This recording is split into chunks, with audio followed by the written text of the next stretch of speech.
திமுக தங்களுடைய தேர்தல் பரப்புரையை ஸ்லோகன் மூலமா சொல்லியே அவங்க தொடங்கிட்டாங்க. உரிமைகளை மீட்க ஸ்டாலினின் குரல். இதெல்லாம் யாராவது கேட்டிருந்தாங்கன்னா அங்க இருக்கிற பழைய செருப்பெல்லாம் அடிச்சிருப்பாங்க. பாசிசம் வீழட்டும், இந்தியா வெல்லட்டும் புறப்பட்டு விட்டார்கள். சரி புறப்படுவோமா? அன்பு உடன்பிறப்புகளே, ஸ்டாலின் அவர்கள் மீட்கக்கூடிய உரிமை குரல்னு நீங்க தொடங்கிட்டாங்க பரப்புரை. உரிமை குரல்னு எம்ஜிஆர் படத்தோட பேர் தான் வைக்க முடியும். உன்னால கழுதை குரல்னா கருணாநிதி வரும். என்ன கழுதை குரல். அவங்கதான் தெளிவா போறாங்களே சார். உரிமைகளை மீட்க ஸ்டாலினின் குரல்ன்றாங்க சார். சரி, ஸ்டாலின் குரலை சின்ன பண்றது. ஸ்டாலின் அவர்கள் சொல்றதான் கேக்குறாங்க அத்தனை கூட்டணி கட்சிகளும். ஸ்டாலினே மேடையில வந்து என்ன புலம்புறாரு? என்ன புலம்புறாரு? ஏன் விடியுதுன்னு எனக்கு பயமா இருக்குன்னு. காலையில நம்மவர்கள் யாரும் எந்த புது பிரச்சனையும் உருவாக்கி இருக்க கூடாது என்று நினைப்போடுதான் நான் கண் விழிக்கிறேன்.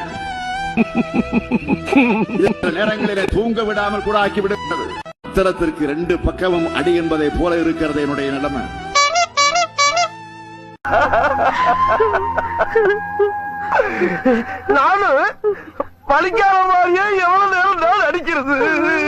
திமுகவுடைய லட்சணம் தான் தெரிஞ்சு போச்சேங்க. அவரு டிஆர்பி ராஜா அங்க வந்து சொல்றாரு என்னன்னு, பெரியார் என்று நாங்கள் விமானம் விட வேண்டும். விமானம் தமிழ்நாடு அரசாங்கம் விடணும், பெரிய ஏர் அப்படின்னு. அதாவது ஈவேராவோட நினைவாக பெரியார்னு விமானமா. இங்க கிளாம்பாக்கத்துல இருந்து திண்டுக்கலுக்கு பஸ் ஓடுறதுக்கு வக்கு இல்ல, துப்பு இல்ல, இதுல பெரியார்னு விட போறேன். உன் ஆட்சியே பின்னால இருந்து வர ஏர் தான்.